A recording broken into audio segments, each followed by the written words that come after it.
안녕하세요. 김 작가십니다. 오늘도 방문해 주셔서 감사합니다. 오늘의 이야기 그럼 시작하겠습니다.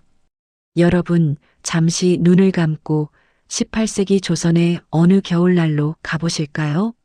한양 근교, 대대로 학자를 배출해온 유서 깊은 한씨 가문의 소슬대문 앞입니다. 하늘에선 한방눈이 쏟아지고 있지만 그 고결한 흰 눈조차 가리지 못하는 서늘한 살기가 대문 앞마당을 가득 채우고 있습니다. 그곳에는 지금 한 여인이 차가운 박석 바닥에 무릎을 꿇은 채 가쁜 숨을 몰아쉬고 있습니다. 그녀의 이름은 윤채. 이 집안의 맏며느리로서 지난 7년 세월을 헌신해온 여인입니다. 처음 이 집 문턱을 넘던 날을 기억하십니까? 18배 윤채는 온 세상이 꽃처럼 아름다웠습니다. 친정아버지께서 손수 골라주신 연분홍 저고리를 입고 가마에 올라 한씨 가문의 새 며느리로 들어오던 그날, 마을 사람들이 꽃잎을 뿌리며 환영해 주었고 시아버지 한정로는 이제 이 집에도 봄이 왔구나라고 기뻐했습니다. 그러나 7년이 지난 지금 윤채의 저고리 깃은 흐트러져 있고 단정했던 머리칼은 눈바람에 흩날리고 있습니다. 그녀의 앞에는 시어머니 조씨 부인이 서슬 퍼런 눈빛으로 서 있습니다. 조씨 부인은 본래 경기도 여주의 명문 조씨 가문 출신으로 그 자존심이 하늘을 찌르는 여인이었습니다. 젊어서부터 까다롭고 고집스럽기로 소문났으나 시집은 잘 간 덕에 위세가 대단했죠. 그런 그녀에게 며느리 윤채는 처음부터 탐탁지 않았습니다. 윤채의 친정이 양반이라 해도 조씨 가문만큼 뼈대 있지 않았고 무엇보다 결혼한 지 3년이 지나도록 아들의 소식이 없었으니까요. 조씨 부인에게 며느리란 가문의 대를 이을 손자를 생산하는 도구였고 그 역할을 다하지 못하는 윤채는 그저 쓸모없는 식충이에 불과했습니다. 그리고 결정적으로 조씨 부인의 조카 조만길이 등장하면서부터 모든 것이 달라졌습니다. 조만길은 겉으로는 예의 바르고 학식 있는 선비처럼 보였지만 속으로는 탐욕의 화신이었습니다. 그는 고모인 조씨 부인을 통해 한씨 가문의 막대한 재산에 눈독을 들이고 있었죠. 그런데 그 앞을 막고 있는 것이 바로 맏며느리 윤채였습니다. 윤채의 친정이 재산이 제법 있었고 그것이 언젠가 한씨 가문으로 합쳐질 가능성이 있었기 때문입니다. 윤채를 내쫓아야만 조만길의 계략이 완성될 수 있었습니다. 그래서 조만길은 교묘한 덫을 놓았습니다. 인근 고을에 사는 어느 서생과 윤채가 연서를 주고받는다는 헛소문을 퍼뜨리고 직접 서생의 글씨를 흉내내어 가짜 편지를 만들었습니다.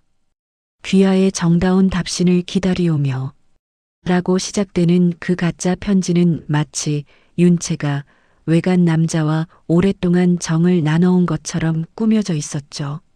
조씨 부인은 그 편지를 보는 순간 불같이 화를 냈고 집안 하인들을 총동원하여 윤채의 방을 샅샅이 뒤졌습니다. 물론 아무것도 나오지 않았지만 조만길은 이미 마을 사람들에게도 소문을 퍼뜨려 놓은 뒤였습니다. 조씨 부인의 입술이 파르르 떨리더니 이내 비수 같은 말들을 쏟아냈습니다. 우리 가문의 뼈대 있는 채통을 지키기 위해서라면 너 같은 부정한 영과는 오늘로 끝이다. 그 목소리에는 일말의 자비도 없었습니다.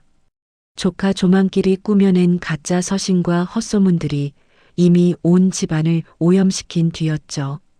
윤채는 억울함에 가슴을 치며 울부짖었습니다. 어머니, 그것은 모함입니다.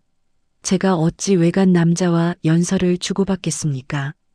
제발 제 결백을 믿어주십시오. 7년을 이 집에서 밥 한 끼 거르지 않고 봉양하고 제사상 한 번 소홀히 한 적 없었습니다. 제가 무슨 잘못을 했기에 이런 수모를 당해야 합니까? 그러나 조씨 부인은 고개를 돌렸습니다. 아니, 애초에 듣고 싶지 않았던 것입니다. 이미 마음을 정했으니까요. 곁에 서 있던 남편 도윤은 어땠을까요? 그는 아내의 처절한 외침을 외면한 채 발끝만 내려다보고 있었습니다. 효라는 이름의 굴레에 갇혀 진실을 알면서도 입을 닫아버린 비겁한 침묵이었죠. 도윤은 사실 윤채를 사랑했습니다. 아니, 사랑한다고 생각했습니다. 결혼 초반에는 함께 책을 읽고 달밤에 정원을 거닐기도 했습니다. 그러나 그는 어머니 앞에서는 한없이 작아지는 사람이었습니다. 어려서부터 엄격한 조씨 부인 밑에서 자라며 자신의 의사를 표현하는 법을 배우지 못했으니까요. 그래서 지금 이 순간에도 그는 아내의 억울한 눈물을 보면서도 어머니의 분노 앞에 고개를 숙일 수밖에 없었습니다. 이것은 아니다. 윤채는 결코 그런 사람이 아니다. 마음속으로는 그렇게 외치면서도 입술은 꼭 다문 채 발끝만 바라보았습니다. 훗날 그는 이 순간을 평생 후회하게 됩니다만 지금의 그에게 그것은 보이지 않는 미래였죠. 하인들이 달려들어 윤채의 팔을 잡아 끌었습니다. 짐짝처럼 대문 밖으로 밀려나가는 그녀의 등 뒤로 마을 사람들의 비아냥거리는 수군거림이 비수처럼 꽂혔습니다. 역시 소문이 사실이었나 봐. 양반 가문 며느리가 외간 남자와 연설을 주고받다니. 쯧쯧, 친정 식구들이 알면 얼마나 창피하겠어. 윤채는 그 말들을 들으며 눈을 질끈 감았습니다. 귀가 먹먹해지고 발이 떨렸습니다. 7년의 세월이 한순간에 무너지는 소리가 들리는 것 같았습니다. 그때였습니다. 안채 깊숙한 곳에서 기침소리와 함께 시아버지 한정로가 천천히 걸어 나왔습니다. 그는 집안의 최고 어른이었으나 몇 년 전부터 병환으로 기력이 약해진 데다 조씨 부인의 기세에 눌려 늘 침묵하던 이였습니다.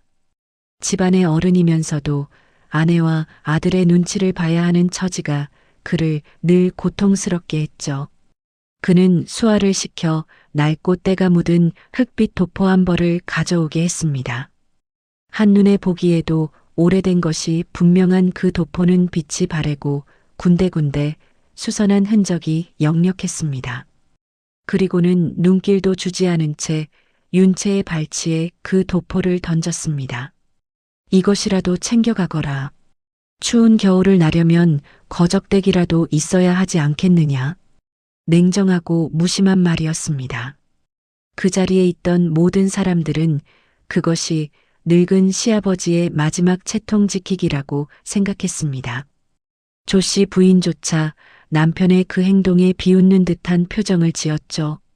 그러나 한정로가 도포를 던질 때 스친 찰나의 눈빛에는 깊고도 무거운 무언가가 담겨 있었습니다. 그것이 희망의 씨앗이 될 줄은 그 누구도 짐작하지 못했습니다. 윤채는 차가운 박석 위에서 몸을 일으켰습니다.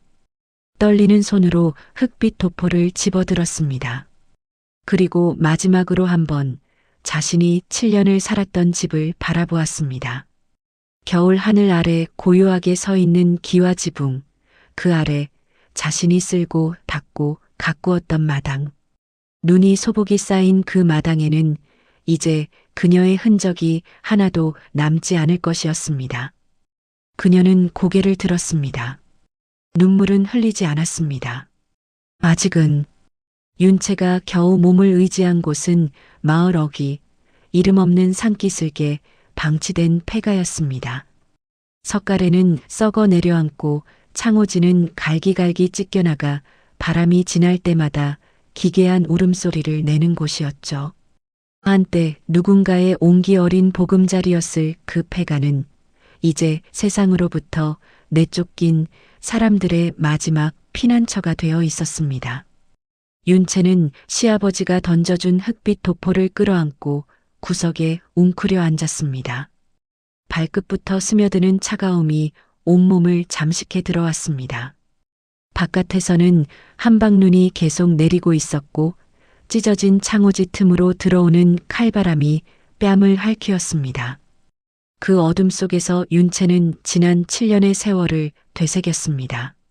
한 장 한 장 뒤집어 보면 아름다운 기억보다 쓰라린 기억이 훨씬 많았습니다.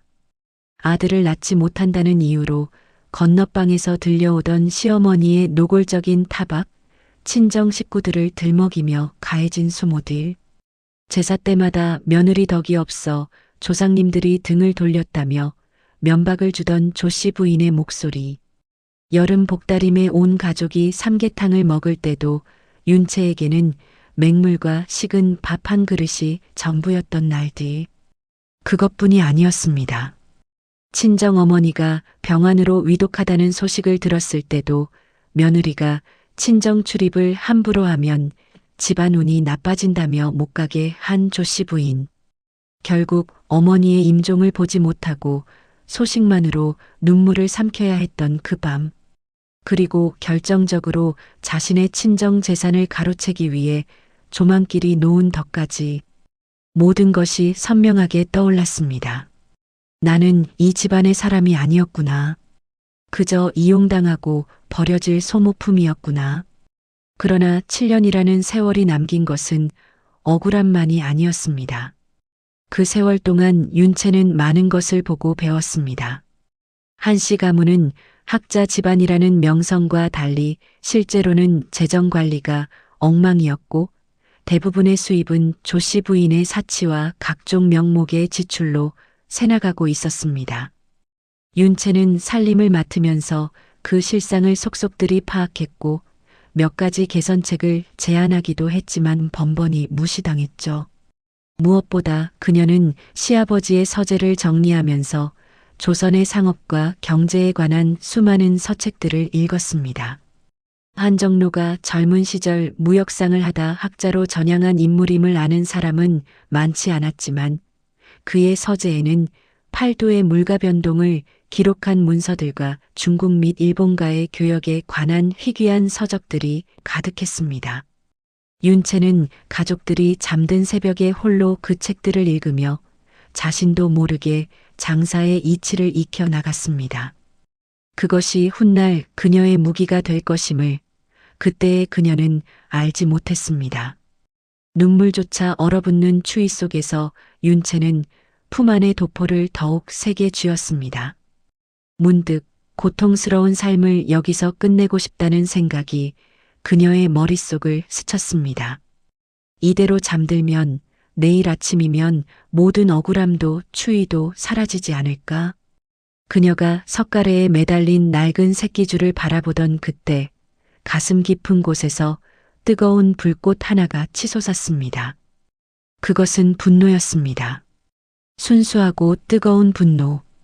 죽고 싶다는 생각이 드는 바로 그 순간 동시에 다른 목소리가 들려왔습니다. 왜 내가 죽어야 하는가?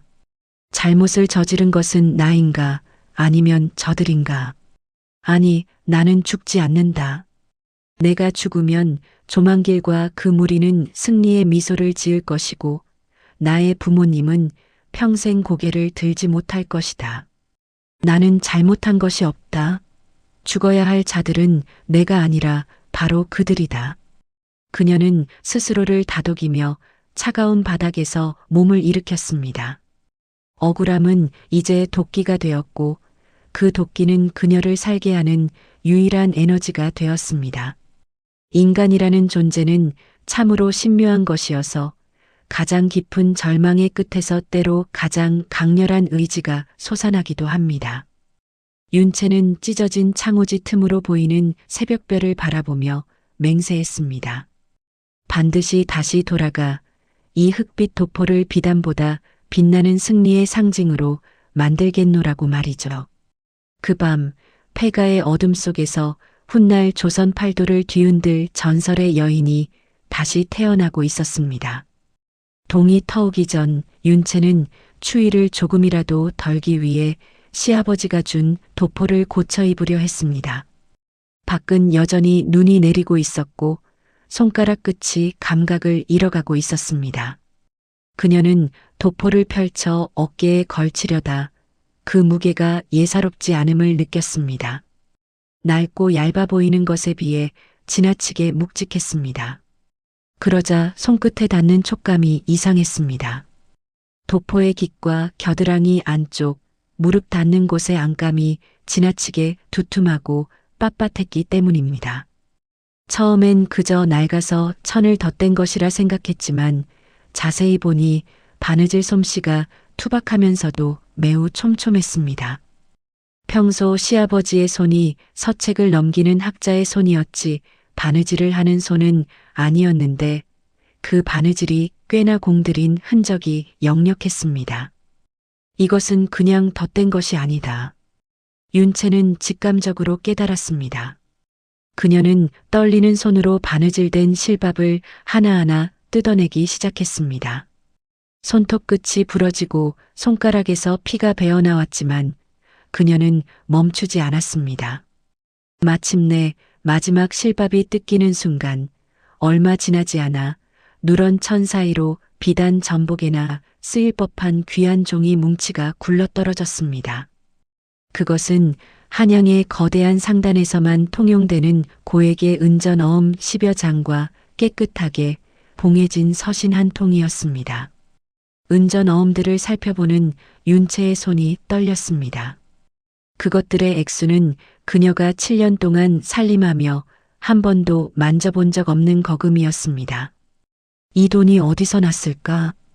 시아버지는 병환으로 거의 바깥 출입을 못했는데 언제 이것을 모아두었던 것일까? 서신의 봉인을 뜯는 손가락이 더욱 떨렸습니다. 시아버지 한정로의 정갈한 필체가 눈에 들어오는 순간 윤채의 눈물이 터졌습니다. 윤채야, 이 글을 읽고 있다면 너는 이미 사선을 넘었겠구나. 이 집안은 이미 조 씨와 조망길의 탐욕에 눈이 멀어 기둥이 썩어가고 있다. 너는 아마 내가 너를 외면했다고 생각했겠지. 그러나 나는 내가 이 집에 들어온 첫날부터 알고 있었다. 너야말로 이 집안이 오래도록 찾아 헤매던 사람임을. 책을 좋아하고 생각이 깊고 불의 앞에서 눈을 돌리지 않는 사람. 그런 내가 이 썩은 집안에서 고통받는 것을 나는 매일 밤 보면서 가슴을 쳤다. 내가 너를 변호했다면 그들은 너를 독살해서라도 입을 막았을 터. 조망길은 그런 자이다. 나는 늙고 병들어 이미 막을 힘이 없음을 알았기에 그래서 나는 너를 죽음으로 내모는 척하며 살아날 길을 열어준 것이다. 이 어음은 내가 젊은 시절 상단에 몸담았을 때부터 가문 몰래 모아둔 마지막 보루다. 조 씨가 알았다면 진즉에 빼앗아 썼을 것이나 나는 이것을 이날을 위해 지켜왔다. 당장 운종가의 거상 임성백을 찾아가거라. 그는 내게 목숨의 빚을 진 자이니 너의 방패가 되어줄 것이다. 부디 살아남아 썩은 살을 도려내고 이 집안을 다시 세우거라. 그것이 늙은 이 몸이 할 수 있는 마지막 일이다. 내가 일어서는 날 나는 저승에서도 박수를 칠 것이다. 한정로 병든 손으로 쓰다. 윤채는 편지를 가슴에 묻고 짐승처럼 울부짖었습니다. 자신을 버렸다고 생각했던 유일한 어른이 사실은 자신을 살리기 위해 침묵의 고통을 견디고 있었음을 깨달은 것입니다. 흑빛 도포는 추위를 막는 옷이 아니라 그녀의 복수와 재건을 위한 군자금이자 무기였습니다. 얼마나 오래 울었는지 모릅니다. 폐가에 구멍난 지붕 틈으로 새벽빛이 스며들 때까지 그녀는 편지를 가슴에 안고 눈물을 흘렸습니다. 그러나 마지막 눈물방울이 뺨을 타고 떨어지는 순간 그녀의 눈빛이 달라졌습니다. 슬픔이 결의로 바뀌는 그 순간은 마치 얼어붙은 강이 봄을 맞아 녹아내리기 시작하는 것처럼 조용하고 강렬했습니다. 그녀의 눈에 고인 눈물은 이제 슬픔이 아닌 결연한 투지로 변해 있었습니다. 길을 떠나기 전 윤채는 폐가에서 오랜 시간을 들여 준비를 했습니다. 우선 방 한 구석에 버려진 녹슨 낫을 들었습니다. 그리고는 거울도 없이 자신의 길고 검은 머리카락을 움켜쥐었습니다. 조선의 여인에게 머리카락은 생명과도 같았습니다. 부모에게서 받은 몸을 함부로 훼손하는 것은 불효였고 여인의 단정하게 묶은 쪽머리는 정숙함의 상징이었습니다. 그러나 그녀에게는 이제 그것이 거추장스러운 과거의 굴레일 뿐이었습니다. 서걱 소리와 함께 머리카락이 바닥에 떨어졌습니다. 처음에는 손이 떨렸습니다. 그러나 두 번째, 세 번째 소리가 날 때쯤에는 손이 안정되었습니다. 검은 머리카락들이 눈 쌓인 바닥 위에 흩어졌습니다. 윤채는 잠시 그것을 내려다보았습니다. 그것은 과거와의 작별이었습니다. 그녀는 흑빛 도포를 남자의 신체에 맞게 고쳐 입었습니다. 허리 부분에 천을 조이고 소매를 안쪽으로 접어넣어 크기를 줄였습니다. 머리는 상투 대신 남바위와 가스로 가렸습니다. 오래전 시아버지의 서재에서 우연히 읽은 역학책에 따르면 사람의 인상은 눈빛이 육할을 차지한다고 했습니다. 그녀는 의식적으로 눈빛을 바꾸었습니다. 부드럽고 순종적이던 며느리의 눈빛 대신 날카롭고 차분한 청년의 눈빛으로 이제 거울 속에는 가녀린 여인 윤채는 없었습니다. 날카로운 눈매와 굳게 담은 입술을 가진 청년 서현우가 서 있을 뿐이었습니다. 서는 그녀의 친가 쪽 외조부의 성씨에서 따왔고 현우는 어진 자가 돕는다는 뜻으로 스스로 지은 이름이었습니다. 어진 시아버지가 자신을 도왔듯 자신도 언젠가 어진 방식으로 세상에 보답하겠다는 다짐이 담긴 이름이었죠. 두려움은 어제 눈보라와 함께 묻었다. 오늘부터 나는 서연으로 살며 저들이 쌓아 올린 가짜 성벽을 하나씩 무너뜨릴 것이다. 그녀는 시아버지가 남긴 어음과 서신을 품 깊숙이 넣고 한양 도성을 향해 걷기 시작했습니다. 발걸음마다 쌓인 눈이 다져지는 소리가 마치 군대의 행진 소리처럼 힘찼습니다. 그녀의 발은 반나절 걸음 끝에 동상이 걸릴 것 같았지만 그녀는 멈추지 않았습니다. 길을 걷는 동안 그녀는 생각했습니다. 여인의 몸으로 조선의 거친 상업세계에 뛰어든다는 것, 그것은 목숨을 건 도박이었으나 그녀에게는 선택지가 없었습니다. 조선 사회에서 여인은 집 바깥으로 나오는 것 자체가 제약이었으니까요. 그러나 서연우라는 이름을 가진 청년은 어디든 갈 수 있었습니다. 그것이 바로 이 남장의 가장 큰 무기였습니다. 한양의 남대문을 통과할 때 그녀는 자신을 밀쳐냈던 고향 쪽을 돌아보지 않았습니다. 오직 사람들의 욕망과 돈이 구름처럼 모여든다는 운종과 그 치열한 전쟁터를 향해 전진할 뿐이었습니다. 조선의 역사를 바꿀 전설적인 거상, 흑빛 도포의 서현우의 전설이 시작되는 순간이었습니다. 여러분, 이제 무대를 한양의 심장, 운종가로 옮겨보겠습니다. 구름처럼 사람이 모여든다 하여 이름 붙여진 이곳은 조선의 온갖 진귀한 물화와 막대한 자금이 소용돌이치는 전쟁터와도 같았습니다. 유기전의 상인들이 내지르는 호객소리, 등짐 장수들의 발걸음소리, 장안 어느 구석에서 났는지 모를 향신료 냄새가 뒤엉킨 그곳. 남장을 한 윤채, 아니 이제는 서연우라 불리는 그녀가 유기전 뒤편의 육중한 기와집 앞에 섰습니다. 바로 운종가 최고의 거상, 임성백의 근거지였죠. 그 집은 화려하지 않았습니다. 오히려 주변의 상점들에 비해 소박하기까지 했는데 그것이야말로 임성백의 방식이었습니다.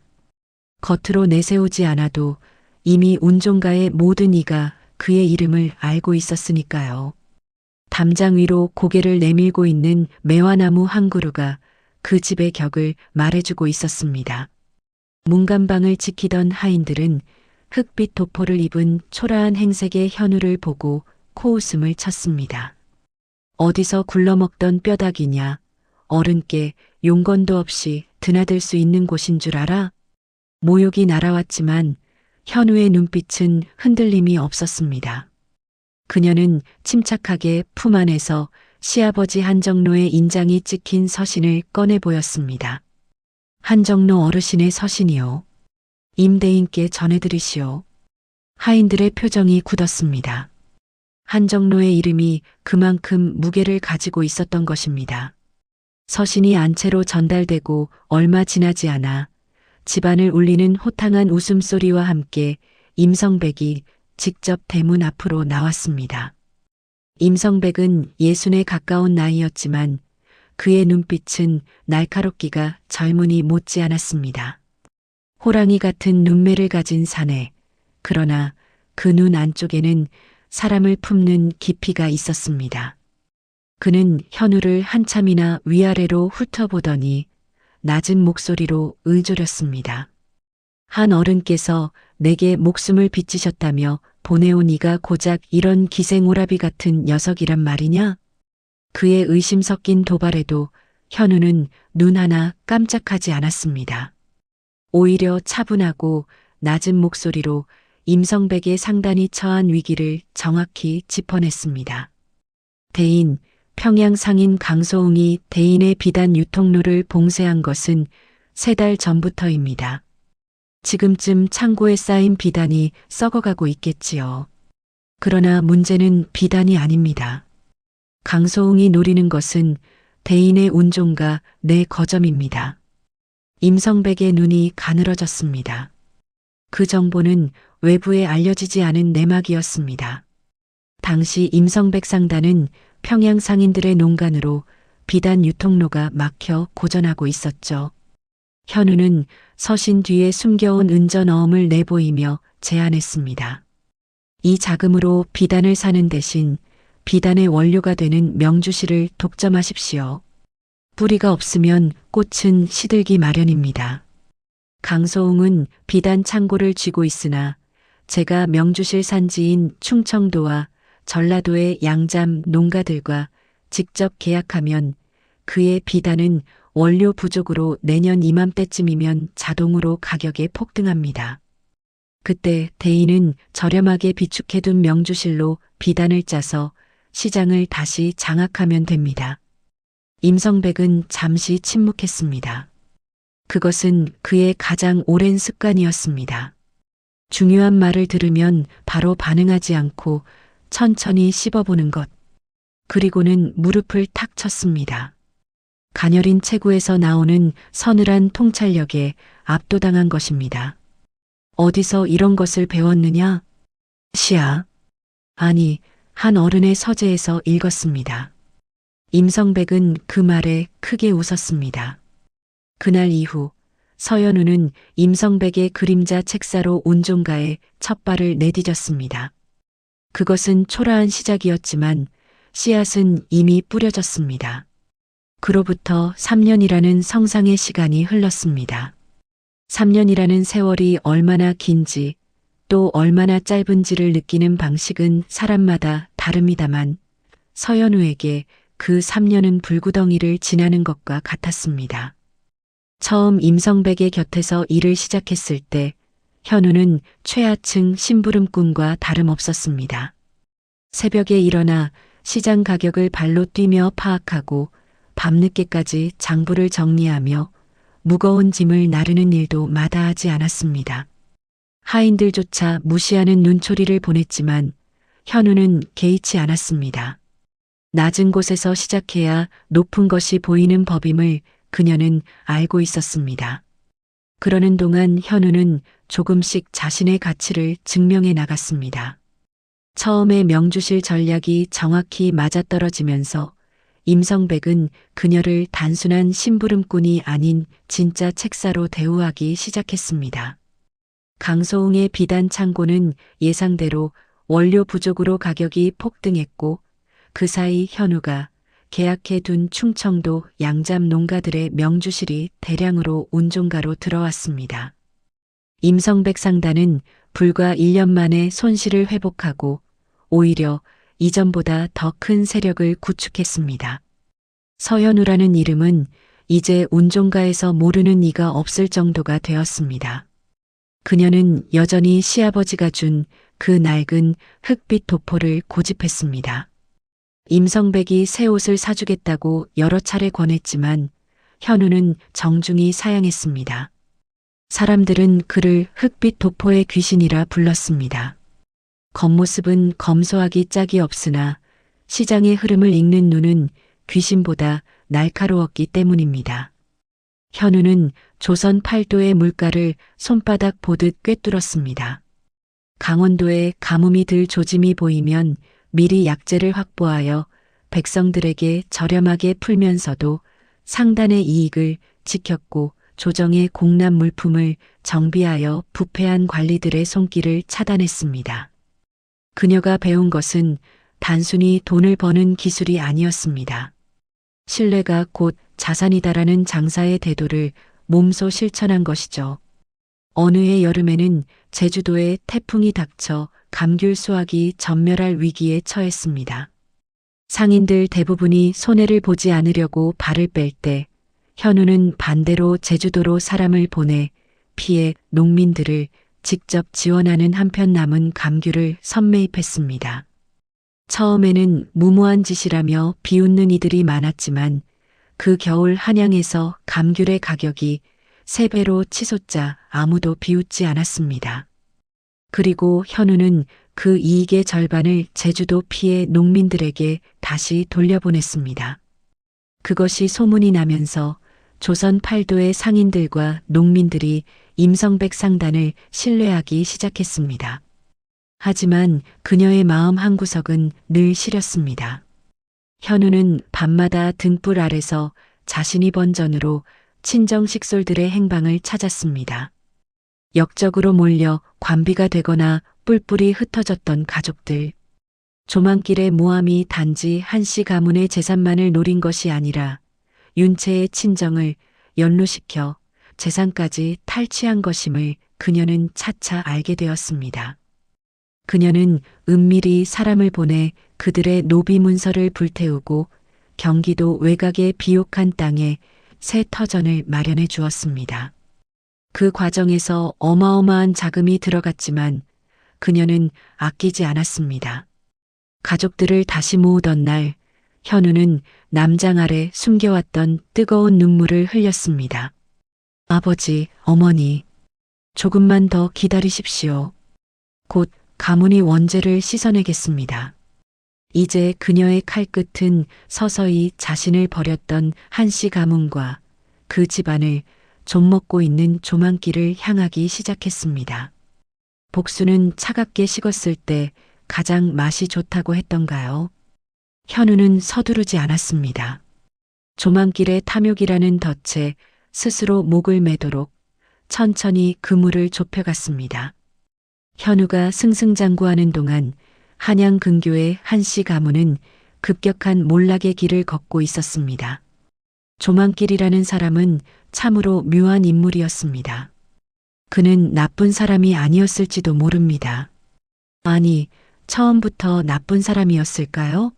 어쩌면 그는 그저 작은 욕심에서 시작해 한 번 저지른 잘못이 더 큰 잘못을 부르는 악순환에 빠진 것인지도 모릅니다. 그러나 그것이 변명이 될 수는 없었습니다. 그가 뿌린 씨앗들은 이제 자라나 독버섯이 되어가고 있었습니다. 윤채를 내쫓고 승리감에 취해 있던 조씨 부인은 조카 조만길의 감언이설에 완전히 넘어간 상태였습니다. 조만길은 고모 앞에서는 한없이 효성스럽고 능력 있는 조카였지만 그 뒤에서는 가문의 재산을 야금야금 빼돌리고 있었습니다. 평양의 기생집과 투전판에 문중의 전답을 하나둘씩 팔아치우고 그 돈으로 또 다른 사기판을 벌이는 시기였죠. 고모님, 이번에 청나라 약재 사업에만 투자하면 우리 가문은 영의정 집안보다 더 큰 부자가 될 수 있습니다. 조만길의 혀는 달콤했으나 그 끝에는 독이 발라져 있었습니다. 조씨 부인은 노년에 눈이 어두워져 조카가 내미는 위조된 문서들에 연신 도장을 찍어댔습니다. 남편 도윤은 아내 윤채를 잃은 죄책감에 술로 세월을 보냈습니다.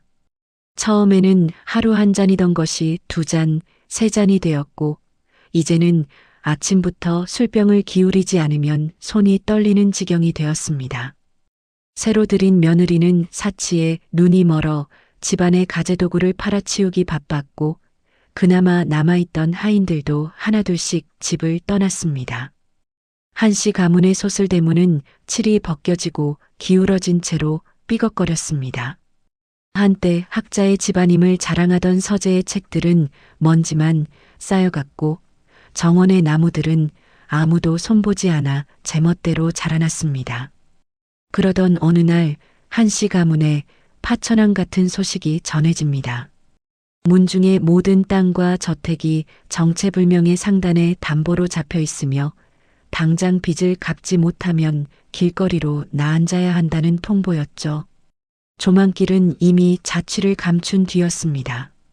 조씨 부인은 대성통곡하며 시아버지를 찾았지만 한정로는 그저 뒷방에서 묵묵히 앉아 있었습니다.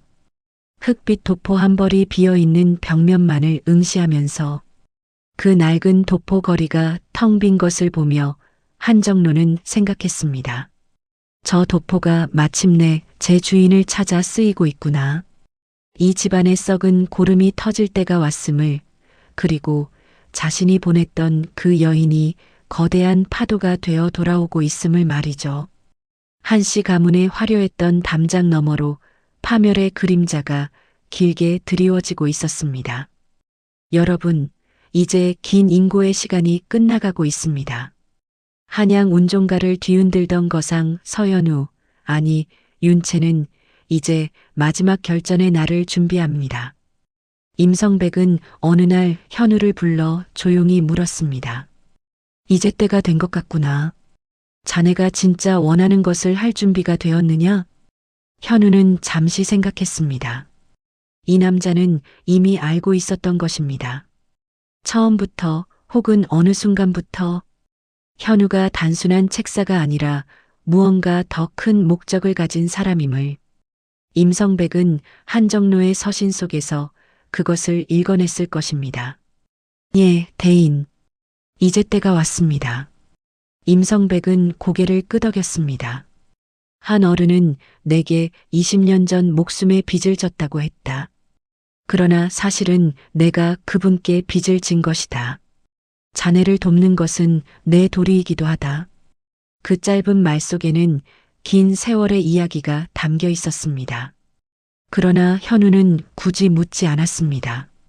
그것은 두 어른 사이의 이야기이고 이제 그 이야기의 마지막 장을 쓰는 것은 자신의 몫이었으니까요. 현우는 먼저 사람을 보내 고향집 뒷방에서 고립된 채 지내던 시아버지 한정로를 은밀히 모셔왔습니다. 3년 만에 마주한 두 사람. 시아버지는 남장을 한 며느리의 늠름한 모습에 할 말을 잊은 듯 한참을 바라보았습니다.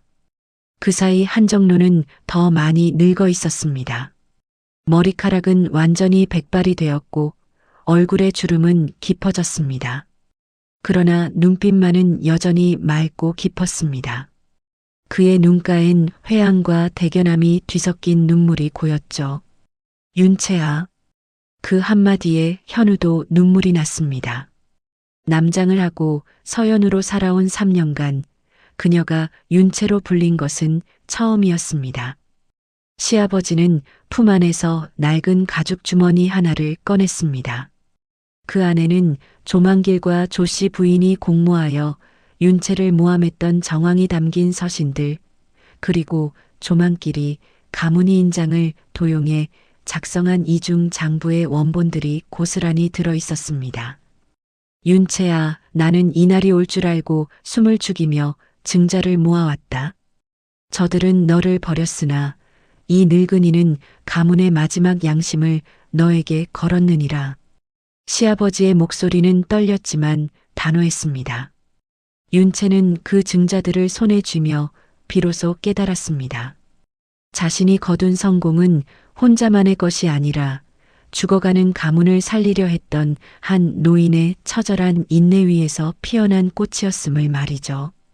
이제 준비는 끝났습니다. 현우는 상단의 가장 화려한 행렬을 꾸리라고 명했습니다.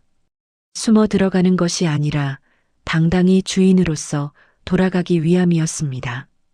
비단 깃발을 준비하고 건장한 호위 무사들을 선발했습니다. 관아의 수령에게도 사전에 협조 요청을 해두었습니다. 임성백 상단의 위세가 이미 중앙의 요직들과 긴밀하게 연결되어 있었기에 지방 관아의 수령이 거부할 수 없는 압력을 행사하는 것은 어렵지 않았습니다. 결전의 전날 밤 현우는 오랫동안 시아버지가 준 흑빛 도포를 들여다보았습니다. 낡고 헤어진 그 도포는 3년의 세월을 함께 보내며 더 많이 달아 있었습니다. 그러나 그것이 오히려 더 값진 것처럼 느껴졌습니다. 이 도포가 품고 있던 시아버지의 마음, 그것을 끌어안고 살아온 3년의 시간, 모든 것이 내일을 위한 준비였습니다. 한양 근교 한씨 가문이 위치한 마을의 장날. 닷새마다 열리는 이 장은 그 자체로 하나의 작은 세계였습니다. 새벽부터 나물 파는 아낙네들이 자리를 잡고 옹기장수와 보부상이 뒤를 이으면 어느새 장터는 북적이는 인파로 가득 찼습니다. 마을 어른들은 장터 어귀에서 담배를 피우며 세상 돌아가는 이야기를 나누었고 아이들은 엿장수 주변에 모여들었습니다. 그런 장터에 전례 없는 화려한 상단 행렬이 나타났습니다. 비단 깃발이 휘날리고 건장한 호위 무사들이 앞장을 서는 가운데 행렬의 중심에 선 이는 바로 흑빛 도포를 입은 서현우였습니다. 그 행렬의 규모와 위세에 장터 사람들 모두 하던 일을 멈추고 바라보았습니다. 마침 빚쟁이들에게 둘러싸여 저택 입구에서 실랑이를 벌이던 조씨 부인과 그 자리에 기어이 나타난 조망길의 눈에 그 행렬이 들어왔습니다. 조망길은 도망치다 잡혀 끌려온 참이었습니다. 그는 생각보다 멀리 가지 못했습니다. 탐욕스러운 사람은 자신이 탐낸 것들을 쉽게 떠나지 못하는 법이니까요. 관아의 수령까지 대동하고 나타난 현우를 보며 조씨 부인은 저 사내가 우리 집을 가로챈 고리대 금업자냐며 소리를 질렀습니다. 그러나 현우가 천천히 남바위를 벗고 상투를 풀자 장내는 찬물을 끼얹은 듯 조용해졌습니다. 3년 전 쫓겨났던 며느리 윤채의 얼굴이 드러난 것입니다. 조씨 부인의 얼굴이 창백해졌습니다. 허공에서 무언가를 잡으려는 듯 손이 흔들렸습니다. 채. 그 이름을 입 밖에 내는 것조차 힘든 듯 조씨 부인의 목소리는 거의 들리지 않았습니다. 반면 조망길은 사색이 되어 도망치려 했지만 이미 현우의 호위 무사들에게 뒷덜미를 잡혔습니다. 현우는 관아의 수령 앞에 시아버지가 보관해온 증거들을 하나하나 펼쳐 보였습니다. 조망길이 문서를 조작해 가문의 재산을 빼돌린 죄, 그리고 숙모인 조씨 부인을 속여 문중 땅을 담보로 사채를 쓴 위법 행위들이 낱낱이 밝혀졌습니다. 이 이중 장부를 보십시오.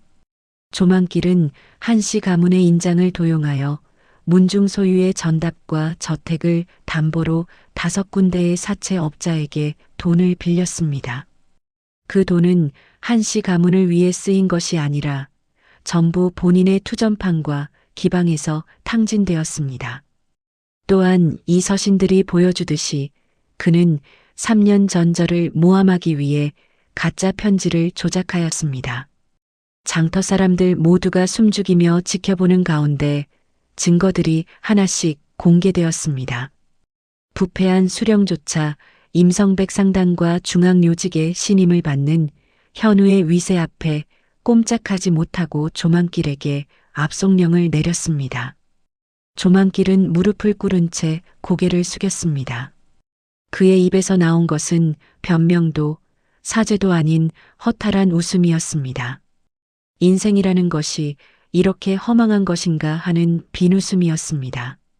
조씨 부인은 믿었던 조카에게 배신당했다는 충격과 며느리의 귀환 앞에 그 자리에 주저앉아 통곡했습니다. 그것은 참회의 눈물이 아닌 무너진 탐욕의 비명이었습니다. 그 광경을 바라보는 윤채의 마음은 어땠을까요? 통쾌했을까요?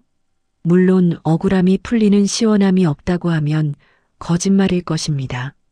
그러나 그것보다 더 크게 느껴지는 것은 허전함이었습니다. 3년이라는 세월 동안 이 순간을 향해 달려왔는데 막상 그 순간이 오니 거대한 파도가 지나간 뒤에 고요함 같은 것이 밀려왔습니다. 이제 무엇을 향해 걸어가야 하는가? 복수의 끝에는 무엇이 있는가? 답은 이미 그녀의 마음속에 있었습니다. 모든 폭풍이 지나간 뒤 한시 가문에는 다시금 평화가 찾아왔습니다. 그것은 예전의 평화가 아니었습니다. 예전의 평화란 사실 평화가 아니라 억압이었습니다. 진정한 평화, 즉 모든 것이 제자리를 찾아가는 고요함이 비로소 찾아온 것이었습니다. 윤채는 임성백상단에서 쌓은 막대한 부와 경영 능력을 바탕으로 무너진 가문을 재건했습니다. 그러나 그녀는 예전처럼 안채에 갇힌 며느리로 돌아가지 않았습니다. 가문의 재산을 투명하게 관리하는 종가의 실질적인 주인으로서 마을의 구율 창고를 열어 굶주린 백성들을 돌보았습니다. 3년 전 자신이 폐가에서 죽음을 생각했던 그 추위를 그녀는 잊지 않았습니다. 그 추위 속에서 얼마나 많은 이들이 쓰러지고 있는가를. 비겁했던 남편 도윤은 어땠을까요? 그는 장날의 그 광경을 멀찍이서 지켜보며 3년 만에 처음으로 술에서 깨어난 듯한 기분을 느꼈습니다. 아내가 3년 동안 무엇을 해왔는지, 얼마나 험난한 길을 걸어왔는지를 깨닫는 순간 그는 더 이상 서 있지 못하고 무릎을 꿇었습니다. 장터 한복판에서 마을 사람들이 모두 보는 앞에서 윤채는 남편을 단칼에 내치지 않았습니다. 그러나 쉽게 용서하지도 않았습니다. 대신 그가 진정한 성실함을 배울 때까지 묵묵히 지켜보며 기다려 주었죠. 도윤은 가문의 가장 낮은 일부터 시작했습니다. 새벽에 일어나 마당을 쓸고 직접 장부를 검토하고 마을 백성들의 청을 직접 듣는 일.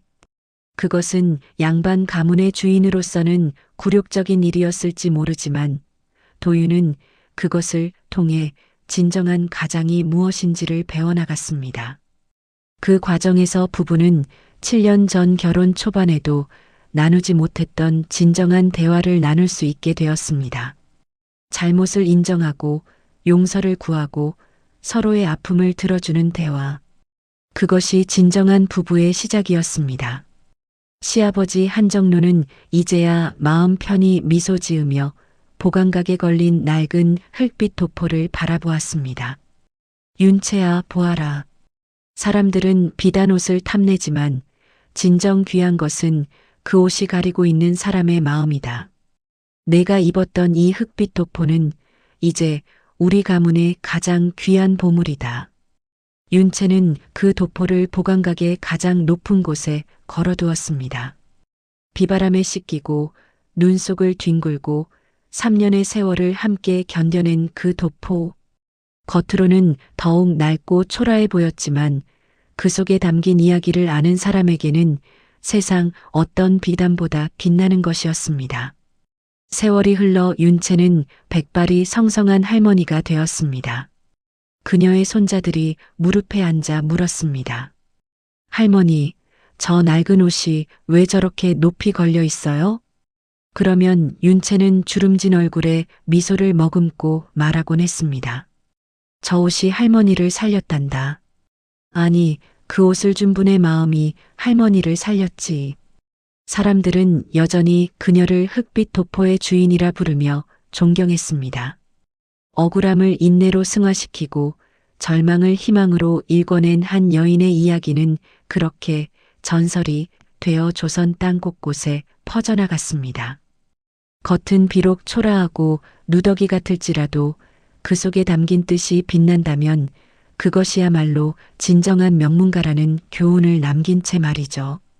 그리고 이것은 단순히 가문의 이야기가 아니었습니다. 살면서 억울하게 내쫓긴 경험이 있는 사람, 내가 잘못한 것도 없는데 세상이 등을 돌리는 것 같아 주저앉고 싶었던 사람이라면 누구나 공감할 수 있는 이야기였습니다. 우리는 모두 어느 순간 차가운 박석 위에 무릎을 꿇는 경험을 합니다. 그때 가장 중요한 것은 일어설 이유를 찾는 것입니다. 윤채에게 그 이유는 억울함이었고, 가족이었고, 그리고 시아버지가 도포 속에 숨겨둔 믿음이었습니다. 누군가 당신을 위해 도포 안에 무언가를 숨겨두었을지 모릅니다. 아직 발견하지 못했을 뿐. 눈물을 닦고 실밥을 한 올씩 뜯어보십시오. 그 속에 당신의 이야기가 시작될 단서가 있을 테니까요. 긴 시간 시청해 주셔서 감사합니다. 구독과 좋아요는 다음 드라마를 제작하는데 큰 힘이 됩니다. 감사합니다.